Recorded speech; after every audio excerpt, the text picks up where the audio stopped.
So here we have a tropical fruit growing in the north. This is the Paw Paw.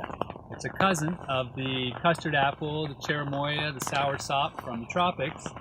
As you can see by its big, beautiful leaves, it does well in our humid mid-Atlantic climate. Paw Paws grow up to about zone 6. What they like is a warm summer to ripen their fruits. Now these are all grafted varieties of Paw Paws. When you plant a grafted variety of Paw Paw, you know you're going to get a certain quality of fruit, a certain size, a certain texture, a certain flavor, compared to a wild Paw Paw, which is going to be a bit of a crapshoot. So really, if you're going to take the time and energy and the effort to grow most fruits, it's good to have grafted varieties. Now, these Paw Paws are grown in full sun. Though the Paw Paw is known as an understory tree, it does best in full sun for production. And they do produce very heavily.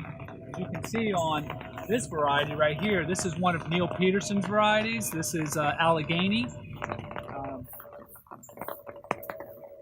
Allegheny is actually known for being a heavy producer, and you want to be sure that you thin it if it is too heavy. But look at the size and the beauty of these fruits. Now they're going to get bigger. We are in mid-August right now. They're probably going to take another month, about mid-September, begin to ripen. You can get up to 9 fruits per cluster on a Paw Paw, and on a healthy, grafted Paw Paw tree, you can get up to 50 pounds of harvest. And that is abundance.